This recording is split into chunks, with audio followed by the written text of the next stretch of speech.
The year their parents died, the family company was on the verge of collapse. I cut ties with Win at her lowest point. 5 years later, her company went public. She made it. She became someone everyone looked up to. CEO Win. When a reporter asked who she was most grateful for, her eyes were cold, her voice dripping with contempt. The brother who abandoned me for money. Actually no, he is not my brother anymore. How is he doing? The reporter launched a nationwide search for CEO Win's brother. The reward was 10 million, but they never found me. All they found was the diary I wrote before I died. When the reporter handed it to Win, she froze. Her hands trembled as she took it. Then, in the very next second, she threw it in the trash. Is this Nian's latest stunt, or did you stage this for ratings? The reporter shook his head and carefully picked up my diary. This is truly your brother's diary, written before he died. As for his body, it has already been cremated. No one came to claim it, so the crematorium handled everything. Before he could finish, Win shot to her feet in fury. Don't think this little act of his will make me forgive him. You go tell Nian. I already have a brother now. Nian means nothing to me. Even if he's dead, I don't care. The reporter hesitated. Then what would you like us to do with this diary? Win let out a cold laugh. Read it. I want to see how well he can lie. Dear diary, hello, from now on, please take good care of me. You're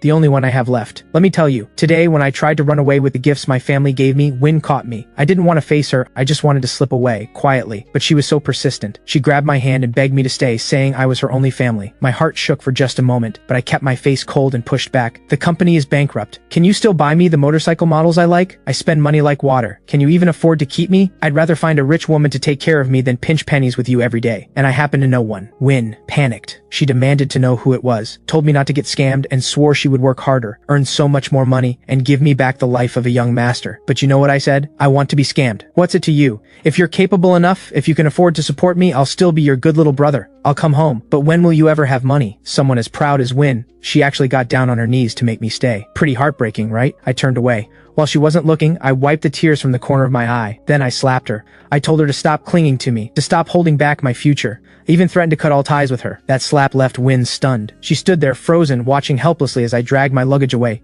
I'm sorry, Win, that must have really hurt. After reading this page, reporter Lin takes a deep breath. I didn't expect CEO Win to rely on her brother so much, but the camera turns to Win. Her expression doesn't shift even slightly. Cold as stone, she says lightly, I regret it. I regret being so good to him. I raised an ungrateful dog. Dear diary, I'm back. Today, I went to another hospital for more tests. How I wish the first diagnosis had been wrong. Then I could go back and tell Win I was sorry. All I'd have to do is swallow my pride and she would forgive me just like before. But life doesn't hand out miracles. The doctor looked at me with a grave face. Where are your parents? This is terminal liver cancer. You need to be hospitalized immediately. I didn't fully understand it, but the fear of death made me cry anyway. I was only 18. The doctor looked at me with pity and handed me an admission form. I ran over to the payment machine, took one look at it, and quietly slipped out of the hospital. Fine. I had Win's bank card linked to my account. Better save her the money. I'm dying soon anyway. Why waste what she worked so hard to earn? After, the contractor their parents worked with disappeared with the money. The construction deal fell apart. The finances collapsed. Their parents ran themselves, ragged under the crushing pressure. And during one business dinner, they got into a car accident and both died. Everything fell on Win's shoulders. I watched with my own eyes as debt collectors came to the door, stripping the house of anything worth selling. And Win, to save hundreds of thousands for my overseas education, she got down on her knees and bowed her head to those people, begging. But in the end, the bank seized everything anyway. To pay off the debt, Win borrowed money from anyone she could, drank until her stomach bled, and ended up in the hospital. But she had no time to heal. No money either. The moment she was conscious, she checked herself out and went right back to chasing clients, begging and scraping, humbling herself before anyone who might help. I cried and begged her to rest first. She said she was made of iron. Nothing would happen to her. Wasn't she kind of foolish? I wanted to share the burden with her. I wanted to tell Win I didn't need to study abroad. I wasn't the spoiled young master I used to be. I could give Yoop everything, could work part-time and take care of her. But at that very moment, I got the most expensive disease possible. Dear diary, do you think I'm useless too? Reporter Lin's eyes are red. It seems your brother really did have a reason for leaving. Terminal liver cancer at such a young age. How tragic. Win lets out a cold laugh. Quite a sympathy play. Reporter Lin, don't let him fool you. Nian has always been a skilled liar. When he was little, he faked a sprained ankle to skip school. Our whole family panicked and rushed him to the hospital. His acting has always been first rate. Maybe so. Last night I couldn't sleep again. Not because I didn't want to, but because the pain wouldn't let me. The illness is getting worse. Without painkillers, I genuinely cannot get through the day. But I have no money. And there's something more urgent right now. If I don't pay rent soon, my landlord will throw me out. I'm really going to experience what Win and I used to call sleeping under a bridge. I used to think it sounded so cool in those old martial arts novels. Now that I'm grown, I'm terrified. With no money left, I had no choice but to list the gifts my parents gave me online. They were among the few things I brought with me. But when people actually messaged asking to buy them, I always found some excuse to say no. The truth is, I couldn't bear to let them go. In the end, racked with pain and hunger, I pulled 500 from the card. Win, I'm sorry. I spent your money again. Being broke cured my picky eating. When I was nearly blacking out from hunger, I even picked a dirty half-eaten bun out of the trash and ate it. It wasn't bad, actually. Poverty really does cure the young master lifestyle. I bought a bag of steamed buns and a jug of water from the supermarket, then picked up some painkillers from the pharmacy. The rest I set aside for it. My teacher called again. He urged me to keep studying. Someone with my grades shouldn't just disappear. I was afraid he'd contact Win, so I told him I was dropping out, but he called Win anyway. She just called me. Her voice was hard and cold. Neon, I know you want nothing to do with me. I don't care what woman you've latched onto, but you should not throw away the education you were always so proud of just for her. Is this really the person Mom and Dad raised? It had only been about 10 days since I last heard her voice, but it felt like half a lifetime. I pressed my hand over my mouth to hold back the sobs. The tears came anyway. Win, I miss you so much. On the other end, losing patience, she added one last thing. Keep this soup and I really will be done with you. She hung up. I cried for a long time. Dear Diary, I'm going to block Win. Tomorrow I'll go finish the withdrawal paperwork. Reporter Lin notices that Win seems distracted. He pauses, quietly wiping the corner of his eye, then turns the page. Dear Diary, I've moved. The old place cost $50 a night. Too much. I spent a whole day on my feet walking all over the city until I finally found a room in a quiet urban village on the south side. $30 a night. The room has 4 beds. Across from me is a strange older man. One look and I'm already scared of him. I glanced gratefully at the woman nearby. She has the bunk below mine. Her name is Sunny. She looked up and smiled. Relax, I've got your back. She really is good. That night I took my medicine and slept soundly. I had a dream. In it, Mom and Dad took me and Win to Disneyland. Knowing I loved Iron Man, Win stood in line for hours on my behalf. When she finally reached the front, she called my name and pushed me in front of the Iron Man performer. I finally got to meet me hero and take a photo. I was grinning so wide my eyes closed into crescents. Mom, Dad, and Win watched happily from nearby. But when I turned around after the photo, they were all gone. The bright sky turned dark without warning. I panicked and searched everywhere, but I couldn't find them. I jolted awake, drenched in cold sweat. Sunny was watching me with concern. You okay? I shook my head. Sunny asked why I was staying here. I told her everything. I'm not sure why. I just trusted her. When I finished, she didn't say a word. She just pulled me into a hug. Her arms were so warm. Sunny told me she was an orphan. After being adopted, her foster father abused her. She couldn't take it anymore and ran away. She'd been living on her own since her early teens, meeting all kinds of people, picking up more than a few ways to protect herself. Old man, someone like you needs me around, she said. Sunny taught me a lot of money-saving tricks, like going to the supermarket and finding items past their expiry date. Some stores will give you a small refund, others won't pay you, but they'll let you take the expired food for free. She also taught me to pick up the vegetable scraps the market vendors threw away, trim off the rotten parts, and blanch them, still enough to fill your stomach. Sunny also took me along to pick up part-time work. We made $60 in one afternoon. Holding that money, I felt like I wasn't completely useless for the first time. I thought, if I could earn this much every day,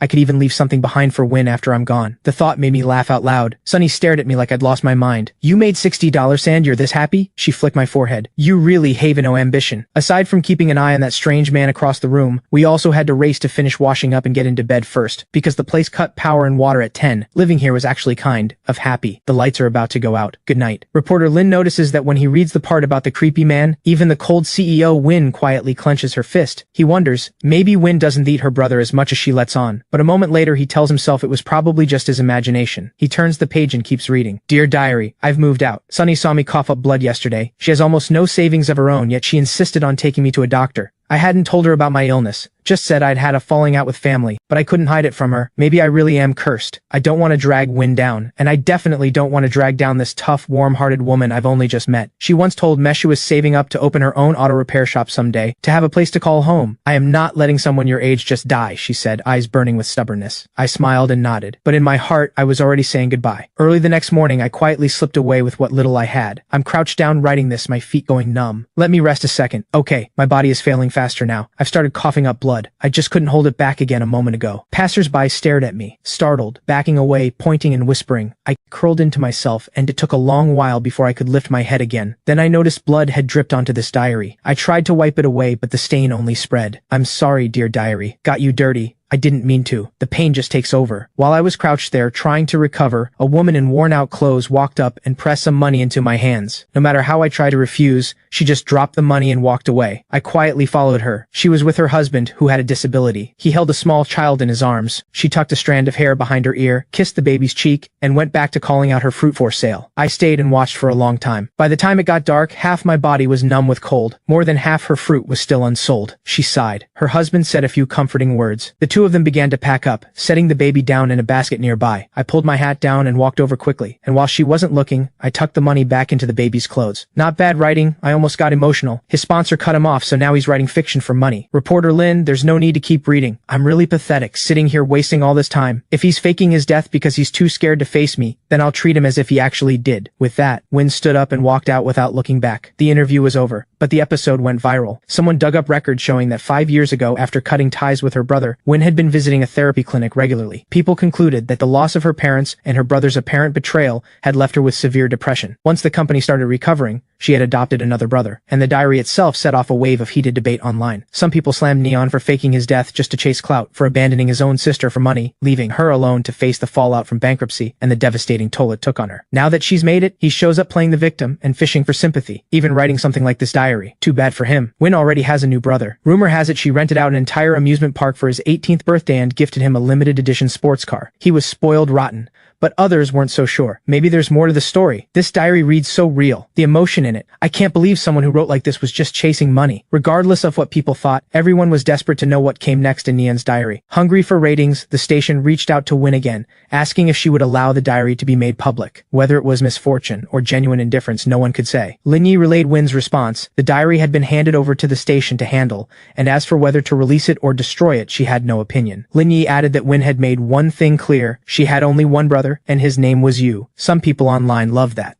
Let's see if Neon keeps up the act now that she doesn't even care. With the green light given, the station soon aired a live broadcast titled Neon's Diary Before Death. Reporter Lin appeared on screen, expression solemn. Like all of you, I have not read this diary in advance. With CEO Win's permission, I'm sharing it with you all today. Please be kind in the comments. Hundreds of thousands flooded the stream in an instant. In under a minute, it crossed 1 million. Every single viewer is waiting for reporter Lin to open that diary. Meanwhile, back at the Win's office, Lin Yi watches Win with an unreadable expression, hesitates for a long moment, then finally speaks. CEO Win, the broadcast is starting. Win doesn't even look up. I said I don't want to hear anything more about him. Reporter Lin takes a slow, deep breath and opens the diary. Dear diary, today I found a dog. I didn't want to get involved, but it kept dragging its injured leg after me, whimpering softly. I knew I was in no shape to take care of it, so I steeled myself and walked on. But after 2 steps, I turned back. The moment I picked it up, the little yellow dog's eyes lit up. It licked my palm over and over. I let out a sigh. It clearly knew I was a pushover. I named it Lucky, hoping it would be blessed with a long, full life and not end up like me. I took it to a veterinary clinic. Just the exam fee cleaned me out. The surgery would cost $2,000. Without it, Lucky would die. I looked down at Lucky in my arms and carefully asked the doctor, could I bring it back in a few days? No more delays. Tomorrow at the latest. I walked out of the clinic, holding Lucky, dazed, and sat down at a street corner. I talked to it. You're so dumb. With so many rich people out there, you had to find me. Someone who's almost dead. That alone I could accept, but I'm also completely broke. Where am I supposed to find $2,000? The dog didn't understand a word I said. It just wagged its tail happily, celebrating having found a home. Looking at it, my eyes blurred with tears. I had no choice. I walked to the ATM, stood there hesitating, and reached for $2,000. Last time, Win. This is the last time I'll spend your money. But the card was blocked. Win had cut it off. My heart sank. Right, I was the one who said I wanted nothing to do with her. She had no reason to keep paying for me. I hadn't planned on reaching out to Win, but I had no choice. For Lucky's sake, I unblocked her number and called. The phone rang and rang. Just as I thought she wouldn't answer, she picked up. A cold scoff. Having second thoughts? You blocked me and now you're calling first? Didn't you say you wanted nothing to do with me, or did you run out of money? Every word she said hit me before I could speak. I wanted to just hang up, but Lucky was right there in my arms, reminding me. Send me $2,000. Win went quiet for a moment. Then, quietly furious, you don't call me for this long. You don't ask if I'm eating well, sleeping okay, or if I missed you at all. All you want is money. That's it, isn't it? I bit down on my lip. Salt and copper taste rose in my throat. I forced it back down and answered flatly, yes. Win seemed to choke for a second, then, fine. You want money? I'll give you everything. Happy now? I should have never expected anything from you. Neon, you really have no heart. From today on, we are no longer siblings. She hung up. Couldn't hold it together. I crouched down and threw up, holding Lucky blood, so much of it. Against the dark pavement you could hardly tell. Lucky seemed terrified, whimpering and licking my face over and over. I stroked it gently. It hurt, but I was going numb to the pain. The ache in my chest was worse. I checked my phone. Win had sent $20,000. When I tried to send the extra back,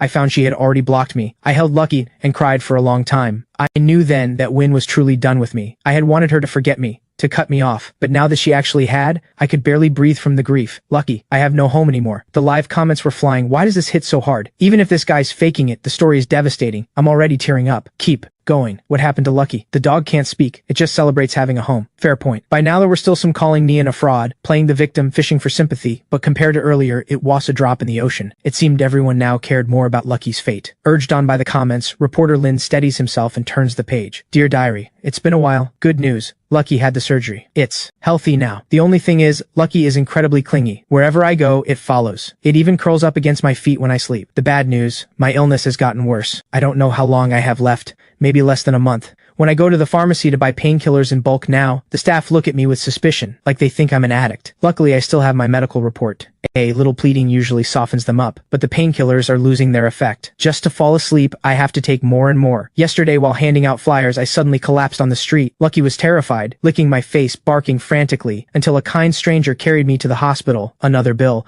When I added it all up, not only did I lose the day's pay from the part-time job, I'd ended up spending far more than I earned. You need to be admitted immediately. We need to contact your family. At this rate, you might not have much time left. He didn't finish the sentence. He didn't need to. I gave a vague reply and got out of there fast. No hospital stay for me. Way too expensive. Outside the entrance, I found Lucky. It sprinted toward me the moment it saw me, but that night, the pain kept me tossing and turning. Lucky sensed my suffering. It was distressed, but helpless. All it could do was press close to me and keep licking, as if it was on the verge of tears. I weakly raised my hand to comfort it. It's okay. But the next second, I was bolting to the bathroom, hunched over the toilet, heaving. It felt like my body was trying to empty out everything left inside me. I don't know how long it went on. Wretched until the world went dark. I came to with Lucky licking my face. I looked in the mirror and nearly scared myself. What a sight. Hair thinning, skin yellowed, the soft round cheeks I used to hate now so gaunt my jaw came to a sharp point. Win used to tease me, saying my baby face made me look completely harmless. But now it looks like this face really will stay this way forever. Staying young isn't always a good thing. I wanted to grow up slowly, stay by Win's side, watch her build a life, fall in love, find happiness. I washed my face, patted my cheeks, gave myself a little pep talk. There is one bright side to all this. At least Win can't see me like this. She'd be horrified. I choked down my painkillers and finally drifted off, only to wake up in the middle of the night burning with fever. Dear diary, it hurts so much. I miss Win. I miss her so deeply. I just want to see her one more time. From a distance is fine. That's not too much to ask, is it? I'm going out to find her. Lucky's coming with me. I put on a hat, a face mask, and a black coat. Pretty cool, like a spy. I just need one look at Win from afar. Dear diary, I'm back. Win looks just like she always did. Sharp and beautiful, taller, maybe, but thinner too. I told myself I'd take one look and leave, but she doesn't look happy. She used to smile so easily. Without thinking, I followed her. I had no idea why Win was going to a hospital, or why she was seeing a therapist. After she left, I asked her doctor. He refused at first, patient confidentiality, but after I begged him more than once, he let out a long sigh and shared what he could. Win is sick. Seriously sick. Their parents' deaths hit her hard. My leaving made it worse. She blames herself. She believed she wasn't good enough, that she had failed to take care of me, and that's why I left her. Because of that, Win had even started hurting herself. I cried. Then through the tears, I started to laugh. She's so foolish. I was the useless one. I was the one dragging her down. Win is the best sister in the world. She used to save up her entire year of pocket money to buy me one extravagant birthday gift. She would beat up every bully who ever messed with me at school, so badly they couldn't get back up, even if it meant getting punished for it. After our parents died, she handled everything alone, carrying every bit of that weight, and still gave me a comfortable life. How could I ever look down on her? Reporter Lynn suddenly stops and holds the diary up to the camera. Notice this page. Beyond the neat handwriting, there are marks left by tears that soaked through and dried. He must have cried for a long time. The tears soaked this entire page. Reporter Lynn's own eyes are glistening now. He steadies his voice, which is trembling with emotion. I really am useless. I can't do anything. I watched Win walk right past me, and I didn't have the courage to go to her. For just a moment our eyes met. She looked right through me. Of course. The way I look now, barely human. She's better off not seeing me again. I don't want Win to grieve. Dear diary, I've made up my mind. Rather than dying slowly in pain,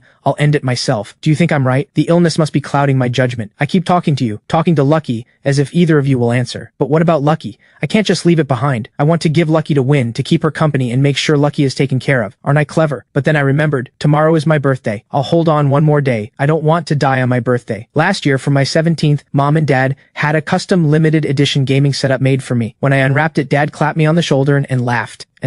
He said I was the coolest kid around, and Win gave me a mechanical watch, the face catching the light, clearly expensive. But those gifts were seized long ago to cover the debt. What I have left are the gifts that didn't cost much, the ones I carry with me everywhere. Even when I had nothing to eat, I couldn't bring myself to sell a single one. When I sleep, I hold the stuffed brown bear Mom gave me when I was 8, like I'm holding her. Mom, Dad, and Win had promised they would throw me the grandest celebration for my 18th birthday, a proper party for their little prince, but now the only one beside me is Lucky. I hold it close, the only warmth I have left. Lucky seems to sense how I feel. It starts licking my palm and my face over and over with its warm tongue, trying to comfort me. It tickles a little. I laughed and kissed Lucky on the head. I carried it to a bakery. I wanted to buy myself a little cake. I used to turn my nose up at the 3- and 4-tier cakes my parents gave me. Now, after so long without, my mouth watered just looking at them. I stood staring at the price tags, hundreds of dollars, and couldn't make myself move. The clerk walked over impatient. You buying or not? Move. along if you're not. Then she glanced at Lucky in my arms and frowned. No pets allowed, but he had just watched a guy walk in carrying a dog. Maybe it was because Lucky looked scruffy. I couldn't afford a grooming trip. I apologized again and again and ordered the cheapest thing, a small chocolate cupcake, $20. I found a bench in a nearby park and sat down with Lucky in my arms. No candles. I silently walked through the motions in my head, then closed my eyes and made my wishes. I hope Lucky stays safe and healthy. Hope Win finds success, lives long, and is happy for the rest of her life. I opened my eyes and offered the cupcake to Lucky. It ate with pure joy, celebrating my coming of age. I was starving for it, but after only a few bites I had to put it down and threw up everything. Afterward, I took Lucky to a pet salon for a bath. $200. The owner said he had never seen such a well-behaved dog. I took Lucky back, clean and sweet-smelling.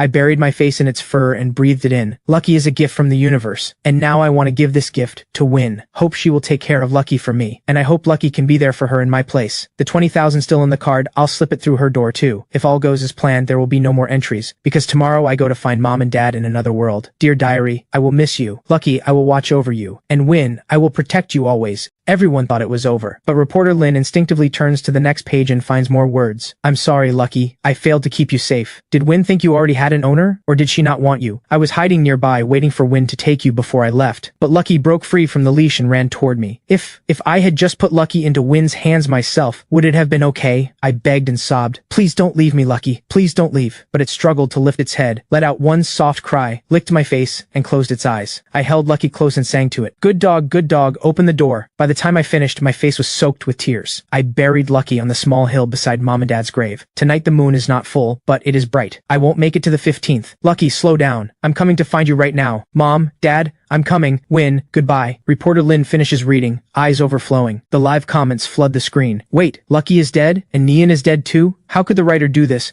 Dying is one thing, but why kill the dog too? What did Lucky ever do? This is too much. Is Nian actually dead or is this still a stunt? Someone please tell me. According to police records and our own investigation, Nian died 5 years ago. This is not a performance. He was not faking. Please respect the dead. Have some decency in the comments. As for this diary, we will preserve it. We will not be answering any further questions. Thank you. Reporter Lin ends the broadcast. The public, unsatisfied, floods Win's social media, messaging her directly, filling her page with comments. So many people are searching that it starts trending. CEO Win's brother Nian is dead. Nian's diary before death. Is the diary real? Then the woman from the diary, Sunny, posts online. Nian is gone? I'm sorry. He left without a word. I searched for a long time and never found him. I failed him. If I had taken him to get help sooner, he wouldn't have left so soon, and he wouldn't have suffered so much. Most people remain skeptical, until Sunny posts a photo. The boy in it, smiling so brightly, is an exact match for the photos of Nian that had already been circulating online. That is when people finally believe. The internet breaks down. Everyone accepts the diary is real. Tags begin trending one after another. Nian, Lucky, we're bringing you home. Nian, Lucky, are you okay wherever you are? It finally reaches Win's assistant. Lin Yi stares at her phone for a long moment, then hesitates, and speaks. CEO Win, 5 years ago. Did you ever see a dog? A light golden one? Win looks at her, puzzled, then nods after a moment. The day I came home from the office,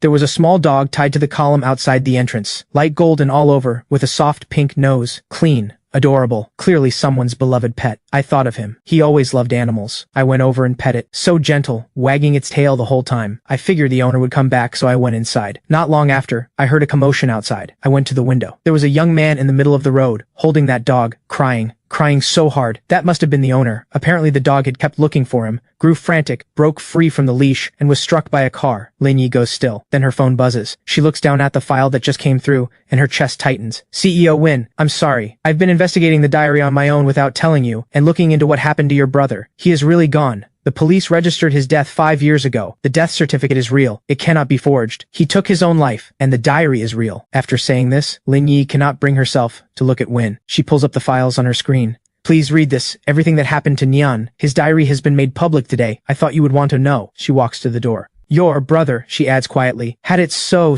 hard. After leaving the office, Lin Yi gently pulls the door shut. The soft click of the latch, and the world outside falls away. The office holds only Win and the report in her hands, a report that weighs more than anything she has ever held. The air goes still. The cold indifference she had been holding together, like a punctured balloon, collapses in an instant. She cannot even bring herself to open the file right away. Her fingertips, ice cold, trace the rough edges of the paper. Images from the interview keep flashing through her mind. When the reporter first brought out the diary, her heart contracted in a way she couldn't explain. And as she listened to its contents, all those feelings she had forcefully pushed down, the small doubts, the quiet aches, and that one line, I wanted to give Lucky to Win to keep her company and make sure Lucky is taken care of. She had told herself that was just Nian's clumsy attempt at manipulation. But now each word is a poisoned needle driving into her heart. With trembling hands, she finally opens the file. The first page is a copy of Nian's death certificate, black and white, coldly formatted. Name, Nian.sex, male. Date of death that autumn, 5 years ago. Only 3 months after their last call. Cause of death. Location found, a small grove by the river at the edge of the city, near the place he mentioned in his diary, where he had buried their parents' remains. Found by, an elderly man walking his bird at dawn. Remains, unclaimed, cremated by the funeral home according to protocol. Ashes held temporarily, then scattered. Every word is a blunt blade dragged across her heart. Unclaimed hits like a slap across the face. What was she doing then? She had been drowning in anger and pain, convinced he had betrayed her, perhaps sitting in a therapy clinic somewhere, perhaps forcing a smile at some business dinner, perhaps she had never once thought to check, to find out whether he was truly still alive somewhere. Attached are copies of the crime scene photographs. The resolution is poor but clear enough. A young man, skeletal and barely recognizable, sits quietly against a tree trunk. He wears the black coat mentioned in the diary. His hat covers most of his face. Scattered at his feet are empty pill bottles and sleeping pills, and in his arms held tightly is a worn old stuffed brown bear. Win recognizes it immediately. It was the birthday gift Mom gave him when he was 8. He had carried it with him all this time. There is one more photo, the diary as it was found at the scene. It lay beside him wrapped in a plastic bag, carefully sealed, as if he feared the morning dew would ruin it.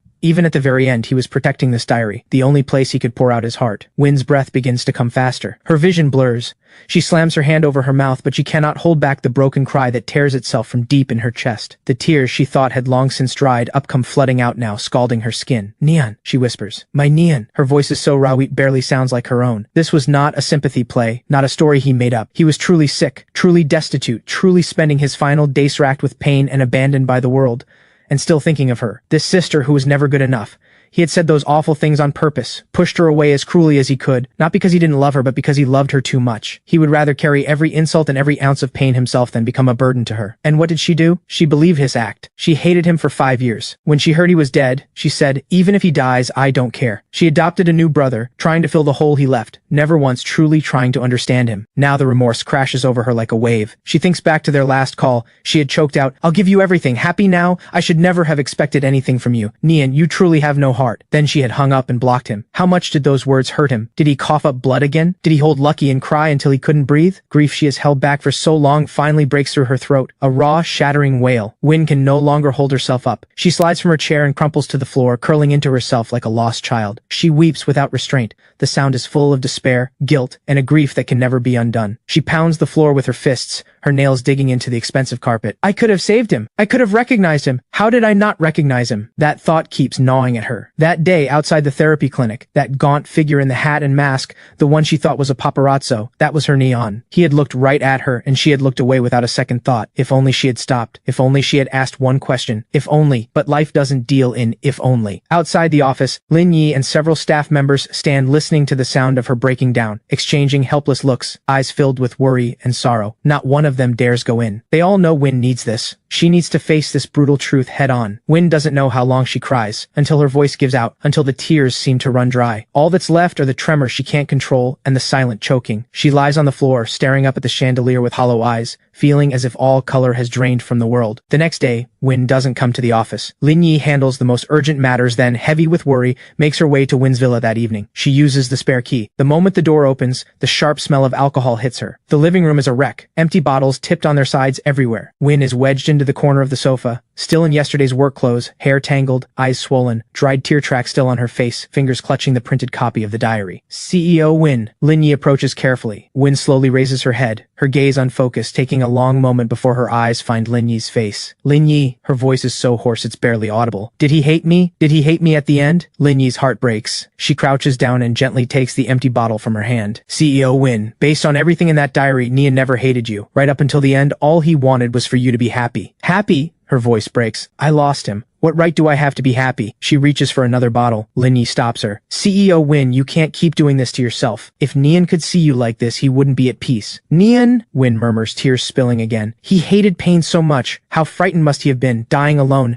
And Lucky wasn't even there with him. He held Mom's bear at the end. She can't go on. She just cries without a sound. It takes all of Lin Yi's effort to get Win to the bed. She coaxes her to drink a little water. Win drifts into a haze of sleep, brows still creased. Lin Yi sighs. She knows Win needs time, but in this state, what about the company? What about Win herself in the days that follow and becomes a different person? She stops going to the office, refuses to handle anything, and locks herself in the villa day after day with nothing but bottles. She tries to numb herself with alcohol, but in the fog of it, Nian's image only becomes sharper. The little boy trailing after her, calling her name in that soft voice. The awkward, stubborn teenager who pushed back at everything. And finally, that frail silhouette in the dark, holding a dead dog completely alone. Her adopted brother, Yu, calls on video from abroad. Looking at that face on the screen, a face that vaguely resembles Neon, but has been shaped by every comfort money can buy, Win is suddenly overwhelmed by disgust and shame. What has she been doing? Looking for a replacement? That's not fair to Yu. And it's a betrayal of Neon. She loses control and screams at the worried face on the screen, terrifying Yu. Not long after, she arranges for Yu to be enrolled in a prestigious boarding school abroad. She sets up a trust fund in his name, enough to last him a lifetime. Her email to Yu says only, "I'm sorry. I was never a good sister. Go live your own life." She cuts off contact with this substitute as if doing so might ease some of her debt to the real one. The company begins to collapse. Shareholders are furious. The media starts running stories speculating that CEO Win has had a mental breakdown over personal reasons. Lin Yi is overwhelmed, but she cannot pull Win back from the depths of grief and self-blemish has sunk into. The turning point comes late one night. Win has collapsed drunk on the living room floor again. In the haze between sleep and waking, she thinks she sees Nian standing before her. He wears a clean white shirt. His smile is as bright as it was when he was young. At his feet, Lucky trots happily, tail wagging. "Win." The vision of Nian speaks, his voice soft. "Please stop hurting yourself. Can you do that for me?" Nian. Win reaches out and grasps nothing. Tears blur everything. "I'm sorry. I'm so sorry. I was wrong. I never blamed you." The vision's smile stays warm.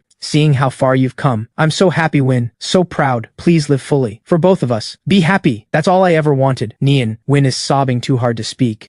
"Promise me, Win." The vision begins to fade, the voice growing faint. I promise you." Win cries out and jolts upright. The room is empty. Moonlight spills in through the window. There is no Nian. But the dream feels impossibly real. His words still seem to echo in her ears. The grief comes again, enormous, crushing. But this time, somewhere inside it, there is something new. A thread of light. Faint, but unbreakable. Yes, Nian was wishing for Win's happiness until the very end, and here she is, destroying herself. How heartbroken would Nian be, watching from wherever he is now? She can't let him down. She can't let his sacrifice mean nothing. The next morning, Lin Yi comes to the villa again, worry written all over her face. She stops. Win is already up. She is showered. She is wearing clean clothes. Her face is still pale and hollow, but her eyes are no longer empty. There is something in them now. A clarity that is almost brutal. A decision has been made. Win's voice is still rough but calm. "Lin Yi, get me the best private doctor, full checkup, and notify the board. Video meeting this afternoon." "CEO Win, are you—" "I'm fine." Win cuts her off. Her gaze drifts to the bright sunlight outside the window. Or rather, I have to get better. For Nian. And to make things right. With iron will, Win begins to rebuild herself. She follows the doctor's orders. She quits drinking. She forces herself to eat, to sleep, to return to something resembling a normal life. She throws herself back into work, sharper, stricter, more efficient than ever. The company steadies, but those who know her well can feel it. The CEO Win, who once had even a trace of warmth, is gone. Now she runs like a precision machine, cold, relentless,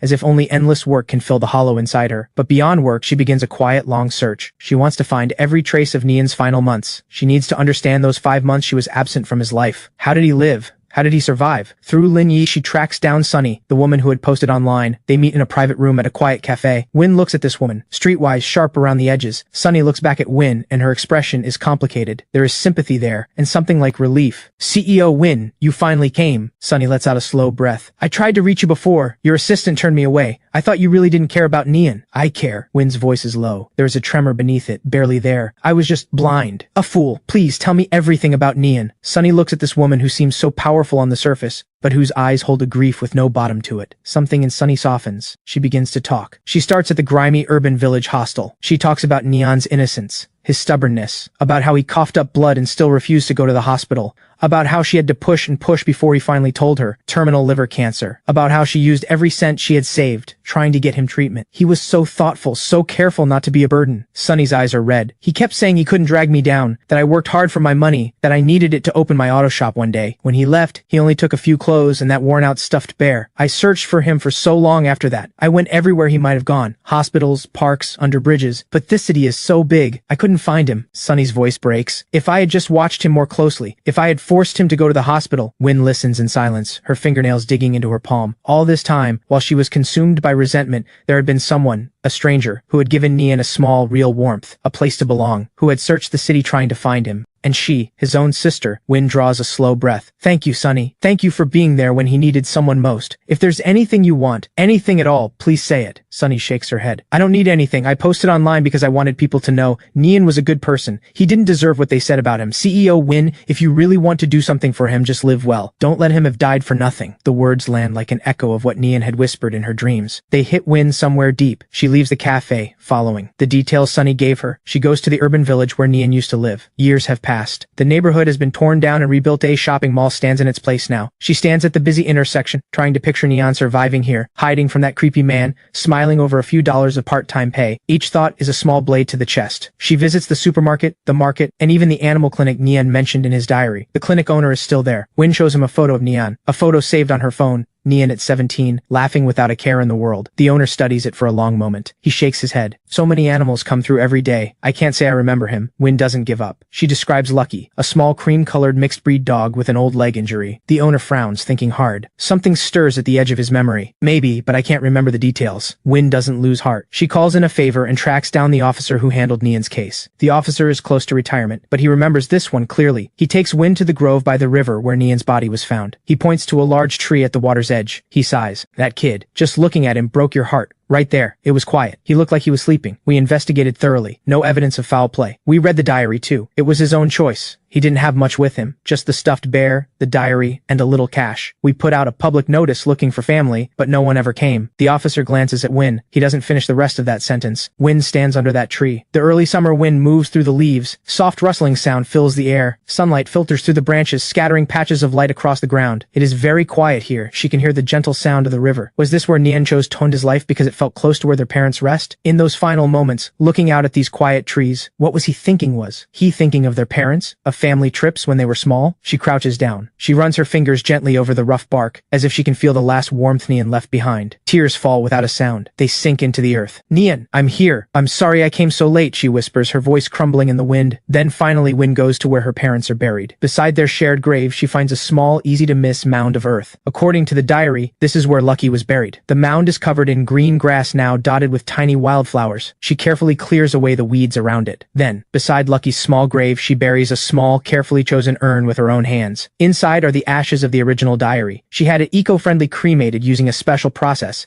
and carried the ashes back herself. She rests her hand on the small mound. Lucky, she says softly. Thank you for staying with Nian in those final days. Please, keep staying with him. Stay with Mom and Dad too, okay? When all of this is done, Win stands before her parents' graves, looking at their kind faces in the photographs. She bows deeply 3 times. Her voice is calm and steady. Mom, Dad, I'm sorry, I didn't take care of Nian, but I promise you, from now on I will live for both of us. I will do something that makes his leaving mean something. Back in the city, Win makes a decision that shakes everyone. She calls a press conference and announces she is donating the majority of her personal assets to a newly established foundation, the Nian and Lucky Foundation. The foundation focuses on 2 areas. First, funding cancer treatment and mental health support for young patients from low-income families. Second, rescuing stray animals and building proper shelters and adoption programs. At the press conference for the first time in public, Win speaks openly about her brother Nian. She doesn't go into detail. She only says, "My brother Nian received kindness from strangers during his life. He also felt how fragile and difficult life can be. This foundation exists to honor him and to help others who are walking the same hard road he walked. I want every life to be treated with gentleness, and every act of kindness to find its way forward." Her announcement shocks the business world and moves countless ordinary people. The voices that once mocked her and questioned her motives are slowly replaced by understanding and respect. People are finally beginning to understand. Behind the cold and powerful CEO Win, there was a wound this deep and a redemption this hard-earned. The foundation moves fast. Win is hands-on, reviewing every project herself, visiting the children the foundation is helping in the hospital,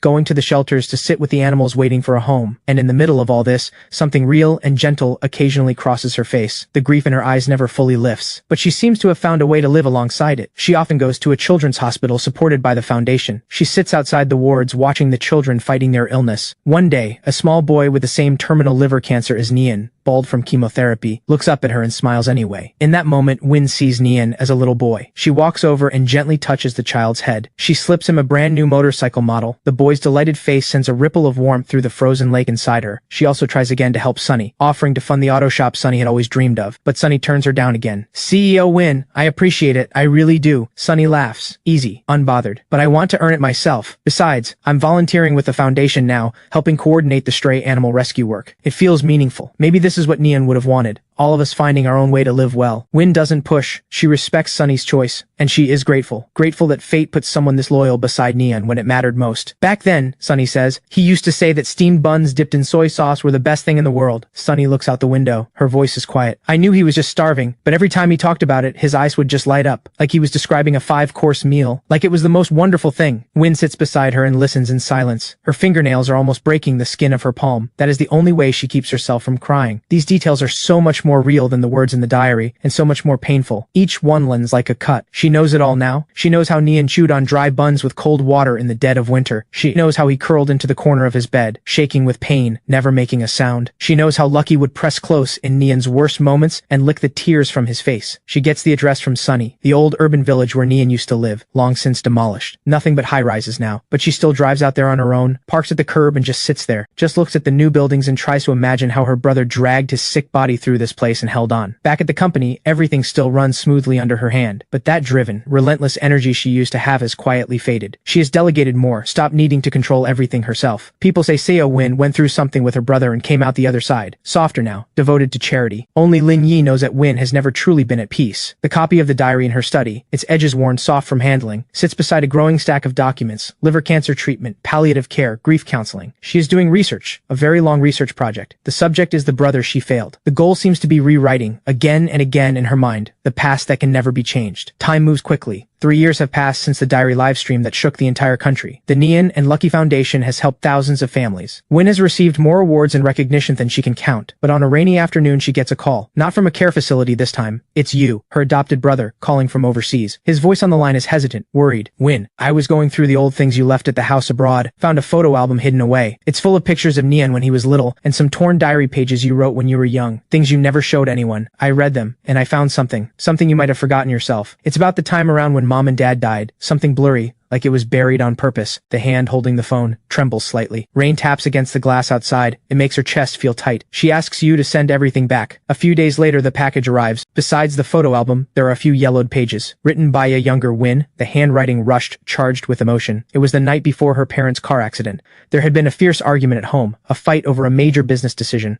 Her father insisted on taking a dangerous risk. Her mother agreed with him. But young Win fought back with everything she had, and she said something she didn't mean. You're going to ruin all of us. In the diary, she had filled the pages with rage at her parents' stubbornness and fear about the future. The last line reads, if this family falls apart one day, it'll be entirely their fault. These words, buried under years of time, are like a rusted key suddenly forced into a lock she had sealed shut in her own memory. She collapses into her chair. Cold sweat breaks across her skin. She remembers now. The day her parents had their accident, because of the fight the night before, she hadn't even gone to see them off. And in all the years since, the grief had been so large that she had simply erased this part, choosing only to remember how much her parents loved her, how helpless she had been. All this time, even while Nian was suffering alone, she had been carrying guilt about her parents' death, buried deep, unacknowledged. She had always believed Nian's death was punishment for her failure as a sister. It never occurred to her that it might also be the cost of those cruel words she had spoken all those years ago. The guilt stacks on top of guilt. It nearly breaks her completely. She locks herself in the study for 2 full days. When she comes out, she says to Lin Yi, I need to go visit Nian and Lucky, and Mom and Dad. In the cemetery, Nian and Lucky's grave sits right beside her parents, an arrangement Win made herself. In the photo on the headstone, the boy is still smiling, that bright, open smile. Lucky sits obediently at his feet. Win stands in the fine rain wearing a black coat, no umbrella. She stares at the photo for a long time. Then slowly she kneels. She doesn't cry. She just reaches up and gently wipes the rain from the photo with her fingers. Nian, I think I finally understand something. I always believed it was because I wasn't good enough. That's why I lost you. But now I think it started much earlier. Our family was already being pushed down a hard road. Dad insisted on that gamble. Mom stood by him. I was too stubborn back then. And your terrible illness. All of it tangled together and became what it became. I was wrong. I was too young back then.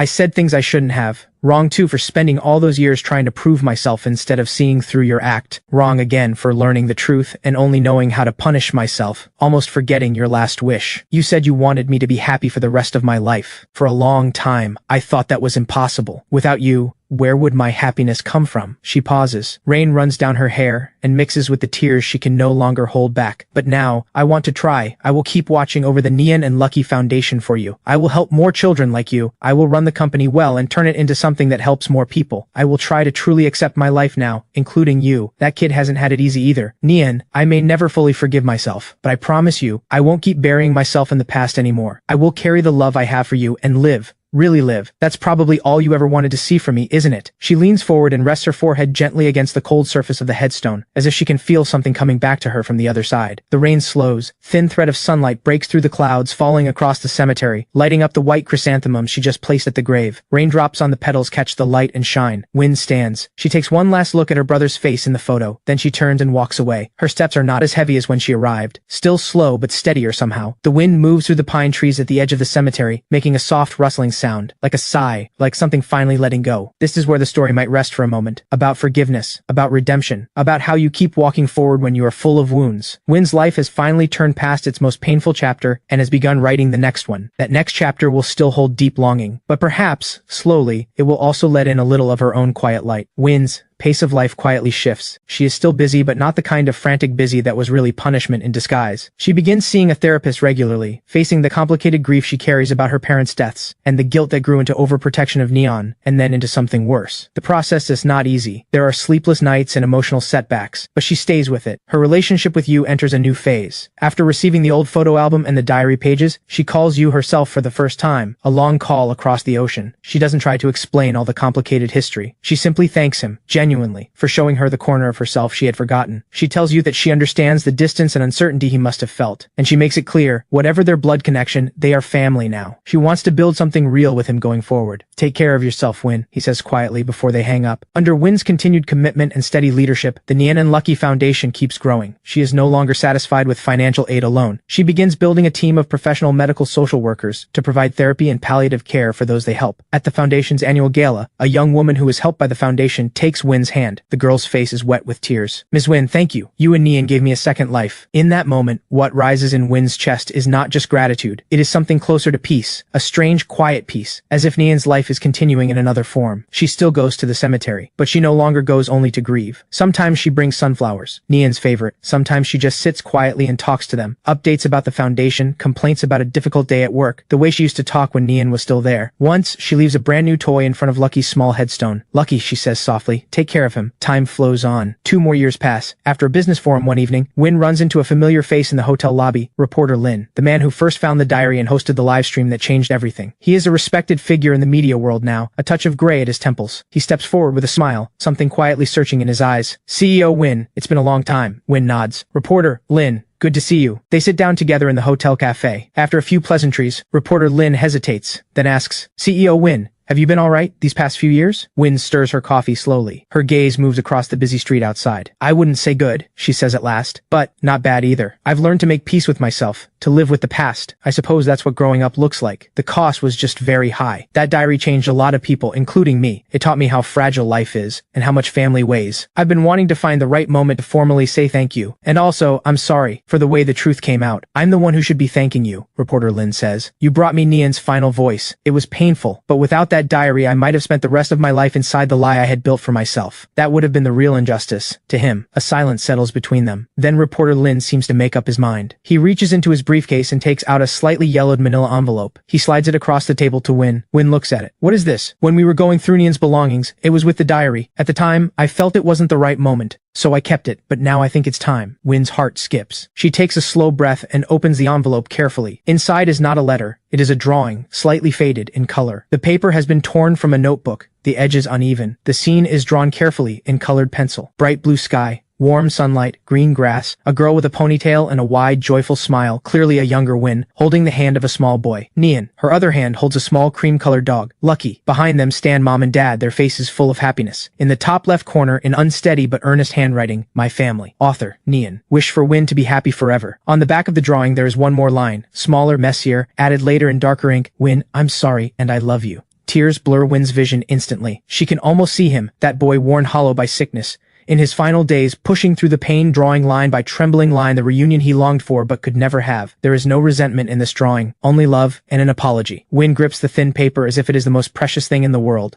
A tear falls on the drawing. She quickly presses her fingertip to it and gently blots it away, terrified of blurring what her brother left behind. He never stopped thinking of me, Win says, to reporter Lin and to herself. Reporter Lin nods, eyes red, without a word. That night, Win has the drawing carefully framed. She hangs it in her study, beside the copy of the diary. She stands in front of it for a long, long time. In the days that follow, Win is still the powerful CEO Win who commands the business world, still the force behind the Nian and Lucky Foundation. But deep inside her, there is a corner that will always be soft for that 18-year-old boy and his little dog. She no longer tries to forget. She chooses to carry them. She walks through the world with that heavy love, trying to live the way Nian would have wanted to see her live. And she knows the rainy seasons of life may come again. But in her heart, she has raised a permanent, warm shelter for herself and for Nian. The ending of this story is not a happy one in the simple sense, but it is real, and it is whole even with its scars. Win's life gradually settles into a new kind of normal. The drawing called My Family is like a small beam of light reaching into the coldest corner inside her. It doesn't erase the grief, but it dissolves something sharp in the self-blame. She realizes that what Nian left her is not only pain and regret, it is also love, pure, unconditional love, and his blessing. That understanding gives her the real strength to keep going. She starts shaping her life more intentionally, not just her work. She picks up oil painting again, something she loved when she was young. She signs up for a weekend class. The studio smells of turpentine.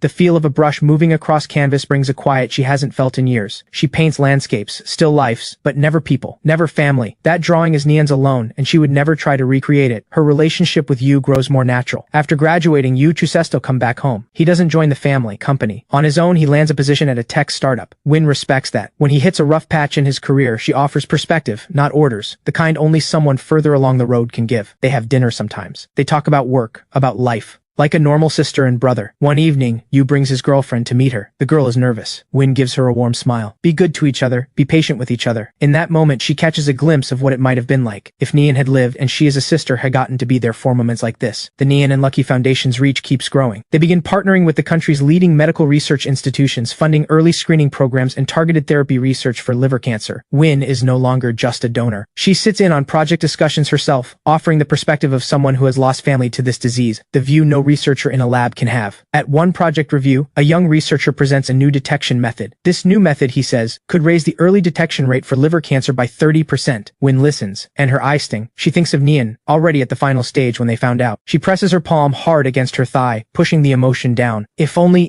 there had been a chance to find it sooner. Her commitment to funding this kind of research only deepens. Time moves quietly forward, until one autumn afternoon Win receives a call from a care facility. Not about you, about Sunny. Miss Sunny has collapsed. She's been overworking for years and her body has given out. The situation is not looking good. She's asking for you. Win clears her schedule immediately and drives to the small city. In the hospital room, sharp with the smell of antiseptic, Sunny is thinner than Win remembers. Her face is pale, but her eyes are still clear and stubborn. Sunny looks up and sees Win, and manages a weak smile. CEO Win, you came. Win sits at the edge of the bed, takes Sunny's thin hand gently. Don't call me CEO Win, just Win. Sunny shakes her head, catching her breath. Old habit, and you really are CEO Win. She pauses. I don't have much time left. There's something I've been thinking about for a long time. I think you need to hear it. Win's chest tightens. Tell me. Sunny's gaze drifts toward the window like she is reaching back in memory. Before Nian left, he left you a message, not in the diary. That day he was in a really bad state, the pain was bad, and he was drifting in and out. He grabbed my hand and said, Sunny, if Win ever finds out, please tell her something for me. Sunny pauses. Her breathing is becoming labored. Win reaches for the water. Sunny waves it away. She needs to finish. He said, tell her, don't grieve too long. Find someone to be with her. Don't let her end up alone the way mom and dad left her. And make sure she eats something warm every day. Sunny's voice grows quieter with each word. The last words are barely a whisper. Win's tears fall without a sound. Don't grieve too long. Find someone. Eat something warm every day. These were his last worries for her. Win buries her face in Sunny's hand, her voice breaking. That foolish kid. He never blamed you for anything. He always said his sister was the best sister in the world. A few days later, Sunny passes away peacefully. Win has her buried beside Nian's grave and leaves a bouquet of sumnao. She starts taking meals seriously. She hires someone to cook for her. Real home cooking, slow-simmered soups. She even learns to cook a little herself. The warmth of the kitchen settles something in her. One evening, Yu calls. The project worked. His voice bright with excitement. Win listens,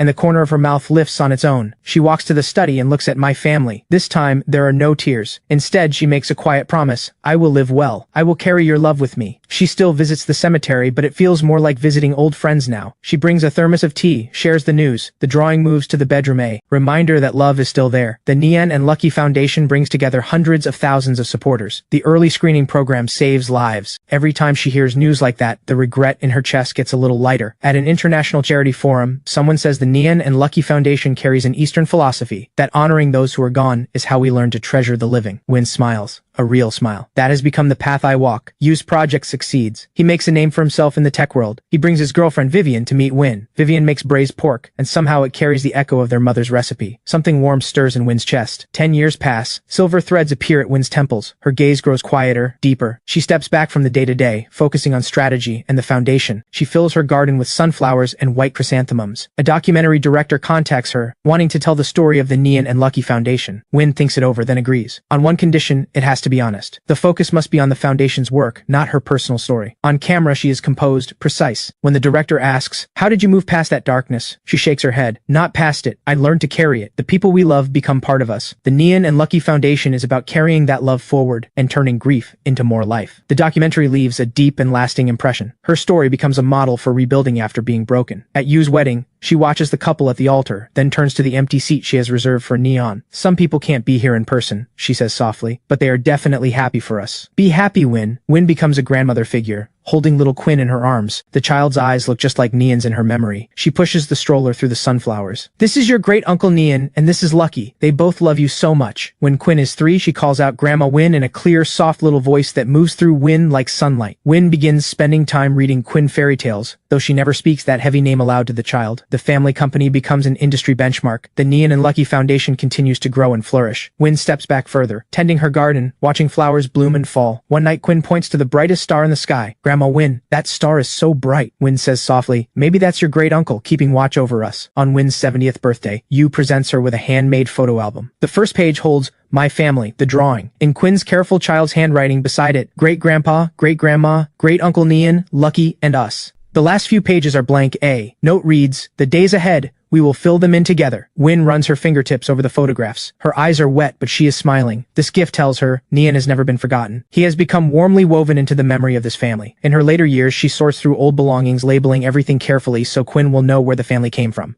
In the end, the CEO who gave her life to others passes away in peace. Her last words, spoken through tears, "Mom, Dad, Neon, you've come for me. I'm sorry I didn't take care of Neon the way I should have." No one in the room had ever seen an old woman cry like that, but when she went, CEO Win was at peace. Her face held the soft, satisfied smile of a child finally coming home.